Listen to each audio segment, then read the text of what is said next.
Hi, this is Luana Parker, and I'm the host and producer of the VAG show.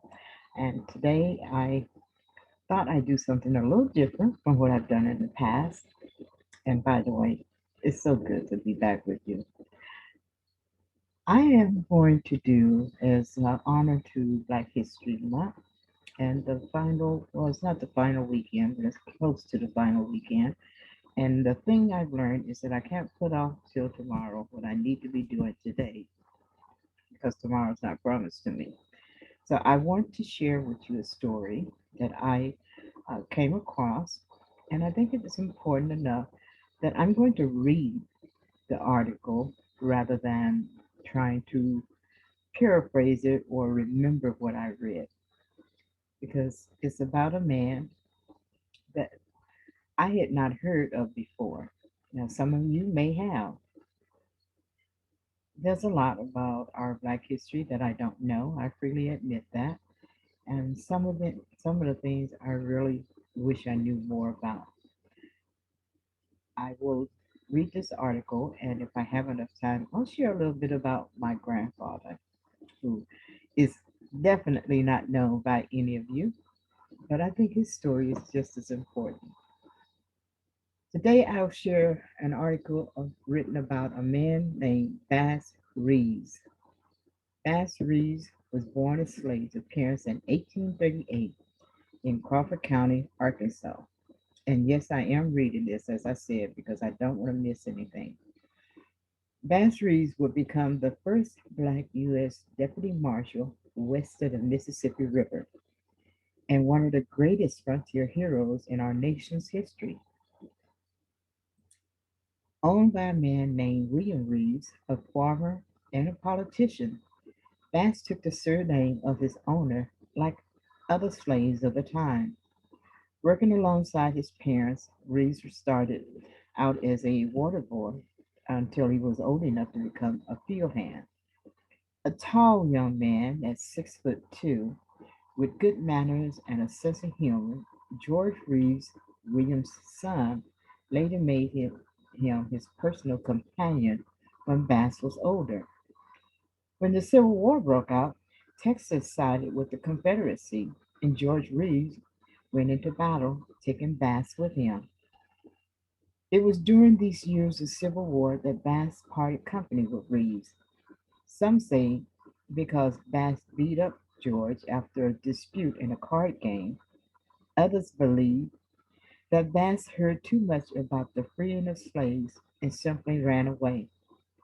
In any event, Bass fled to Indian Territory where he took refuge with the Seminole and Creek Indians.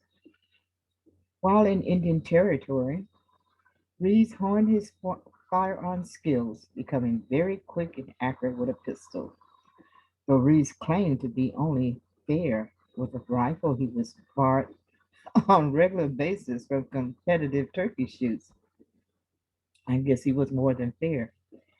Freed by the Emancipation Proclamation in 1863 and no longer a fugitive, Reeves left Indian Territory and bought land near Van Buren, Arkansas, becoming a successful farmer and rancher.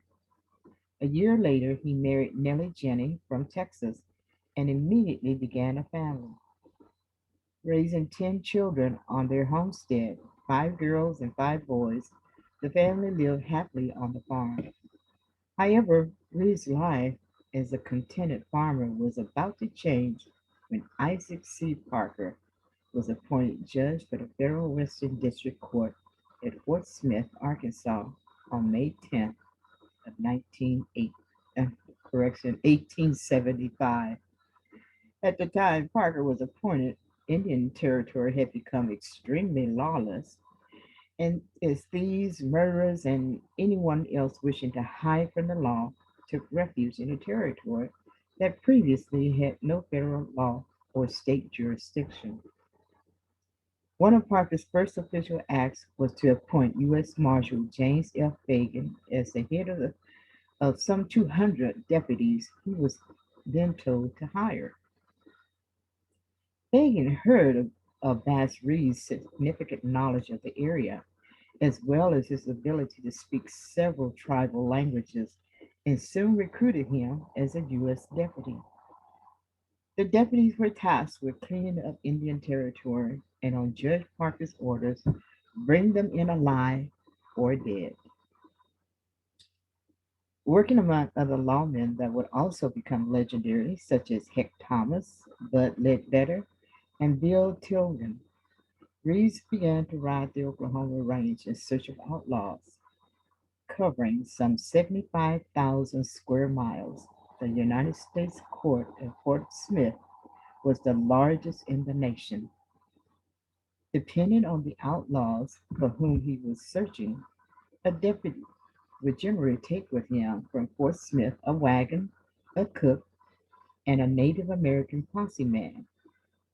Often they rode to Fort Reno, Fort Sill, and Anadarko, a round trip of more than 800 miles. Though Reeves could not read or write, it did not curb his effectiveness in bringing back the criminals. Before he headed out, he would have someone read him the warrants and memorize which was which. When asked to produce the warrant, he never failed to pick out the correct one. An imposing figure, always riding on a large white stallion, Reeves began to earn a reputation for his courage and success at bringing in or killing many desperados of the territory. Always wearing a large hat, Reeves, excuse me, always wearing a large hat, Reeves was usually a spiffy dresser with his boots polished to a gleaming shine. He was known for his politeness and courteous manners. However, when the purpose served him, he was a master of disguises and often utilized aliases, sometimes appearing as a cowboy, farmer, a gunslinger, or outlaw himself. He always wore two Colt pistols, butt forward for a fast draw. Ambidextrous, he rarely missed his mark. Leaving Fort Smith, leaving Fort Smith often with a pocket full of warrants, Reeves would often return months later, herding a number of outlaws charged with crimes ranging from bootlegging to murder. Paid in fees and rewards, he would make a handsome profit before spending a little time with his family and returning to the range once again. The tales of his captures are legendary, filled with intrigue, imagination, and courage. On one such occasion, Reeves was pursuing two outlaws in the Red River Valley near Texas border. Gathering a posse, Reeves and the other men set up camp about 28 miles from where the two were thought to be hiding at their mother's home. After studying the terrain and making a plan, he soon disguised himself as a tramp, hiding the tools of his trade, handcuffs, pistol, and badge under his clothes. Setting out on foot, he arrived at the house wearing an old pair of shoes, dirty clothes, carrying a cane, and wearing a flappy hat, complete with three bullet holes. Upon arriving at the home, he told a tale to the woman who answered the door that his feet were aching after having been pursued by a posse who had put the three bullet holes in his hat. After asking for a bite to eat, she invited him in, and while he was eating his food, she began to tell him of her two young outlaw sons, suggesting that the three of them should join forces. Feigning wariness, pretending wariness, he consented to let she consented to let him stay. I'm sorry, I'm reading this from my computer, and sometimes my glasses get a little blur when I'm trying to read for too long a period of time. However, let's get back to the story because this is really interesting. So, pretending to be tired, she consented to let him sleep there for a little while. As the sun was setting, Reeves heard a sharp whistle coming from beyond the house. Shortly after, the woman went outside and responded with an answering whistle. Two riders rode up to the house, talking at length with her outside. The three of them came inside, and she introduced her sons to Reeves. After discussing their various crimes, the trio agreed that it would be a good idea to join up. Bucking down in the same room, Reeves watched the pair carefully as they drifted off to sleep, and when they were snoring deeply, handcuffed the pair without waking them. When early morning approached, he kicked the boys awake and marched them out the door, followed by the first 3 miles by their mother, who cursed Reeves the entire time he marched the pair the full 28 miles to the camp where the posse men waited for them. Within days, the outlaws were delivered to the authorities and a $5,000 reward was collected. One of the high points of Reed's career was apprehending a notorious outlaw named Bob Dozier. Dozier was known as a jack of all trades when it came to committing crimes, as it covered a wide range from cattle and horse rustling to holding up banks, stores, and stagecoaches to murder and land swindles. Because Dozier was unpredictable, he was also hard to catch, and though many lawmen had tried to apprehend the outlaw, none were successful until it came to Reeves. Dozier eluded Reeves for several months until the lawman tracked him down in the Cherokee Hills. After refusing to surrender, Reeves killed Dozier in an accompanying gunfight on December 20th, 1878. That would make him about 40 years old, in case you were wondering. Though the tales of Reeves' heroics are many and varied, the toughest manhunt for the lawman was that of hunting down his own son. After having delivered two prisoners to the U.S. Marshal Lee Bennett in Muskogee, Oklahoma, he arrived to bad news. His own son had been charged with the murder of his wife. Though the warrant had been lying on Bennett's desk for 2 days, the other deputies were reluctant to take it, and though Reeves was shaken, he demanded to accept the responsibility for finding his son. 2 weeks later, Reeves returned to Muskogee with his son in tow and turned him over to the Marshal Bennett. His son was tried and sent to Kansas Leavenworth Prison.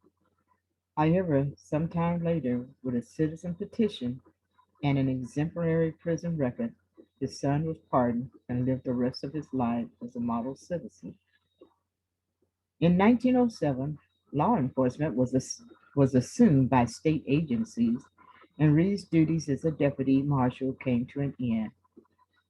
Next, Bass took a job as a patrolman with the Muskogee, Oklahoma Police Department.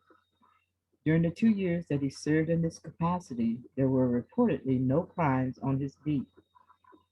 Reed's diagnosis with Bright disease finally ended his career when he took to his sickbed in 1909. He died January 12, 1910, and though he was buried in Muskogee, Oklahoma, the exact location of his grave is unknown. Over the 35 years that Bass Reeves served as a deputy United States Marshal, he earned his place in history by being one of the most effective lawmen in Indian Territory, bringing in more than 3,000 outlaws and helping to tame the lawless territory.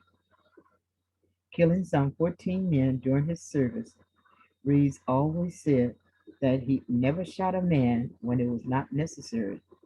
For him to do so in the discharge of his duty was to save his own life. Many argue, including Bill O'Reilly's Legends and Lies 215 television series, there is evidence that Bass Reeves was the basis of the now classic radio and later television series, The Lone Ranger, with several key similarities between the characters and the real legend. However, that claim is debated by others. We tend to believe he really was the Lone Ranger.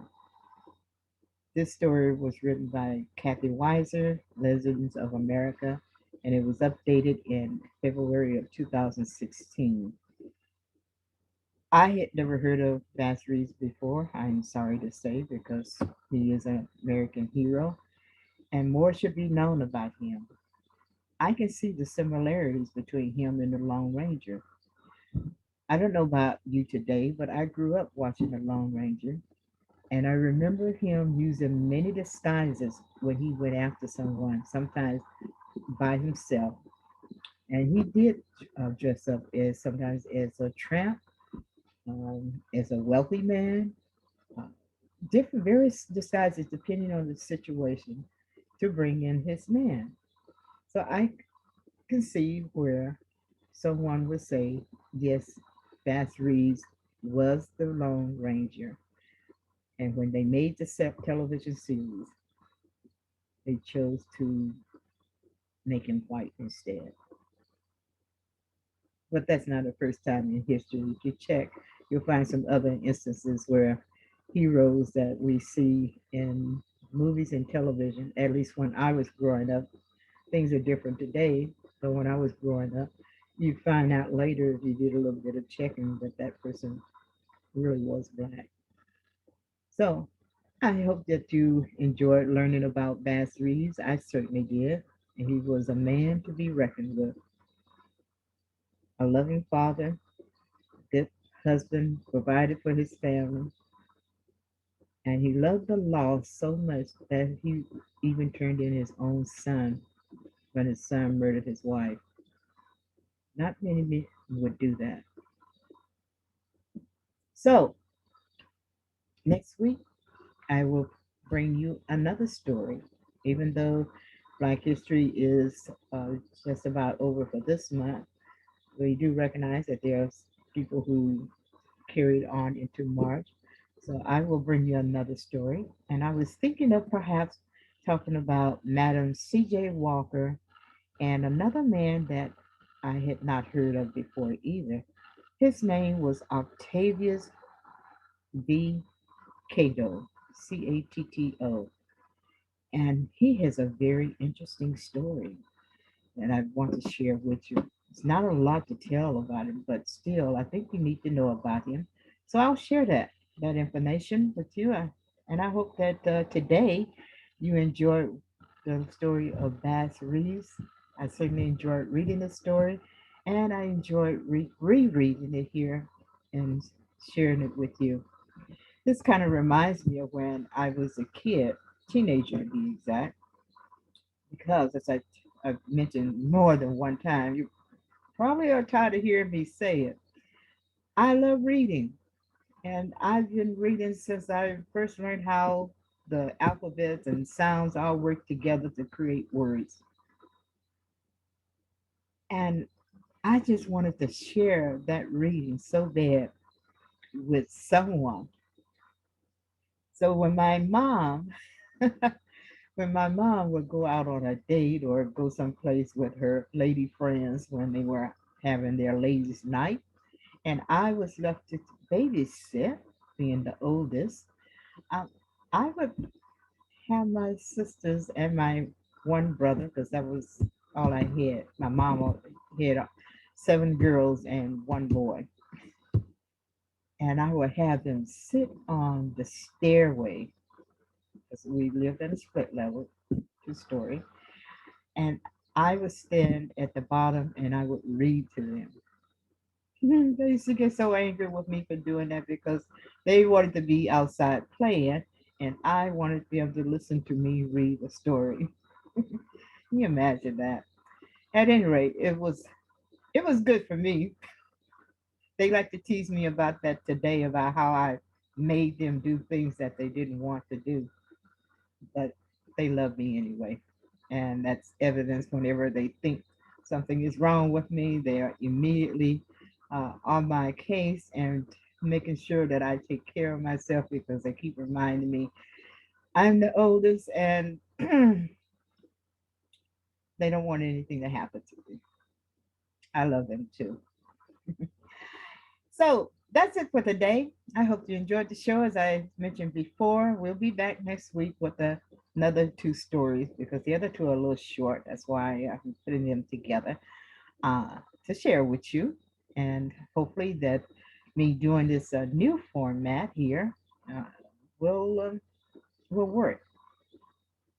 I got you as a captive audience, so I'm reading to you every opportunity that I get. All right. And remember, this is the BAG show. I am Lawana Parker, the host and producer of it, and I always love sharing with you. You can read articles that I post over on my blog. Just go to www.lawanasblog.com. That's Lawana with an S, lawanasblog.com, and read some of the articles or posts that I put over there. Now, those are more to help you out. There are things about confidence and journaling, um, motivation, things that are going to help you in your everyday life. And speaking of journaling, that reminds me that I do have a journaling class that I will be doing next Sunday. Would love for you to come out and be a part of it. You can find out more information on that by going to Eventbrite and looking for journaling to release stress and I'm sorry, journaling to release stress and to reach your goals faster.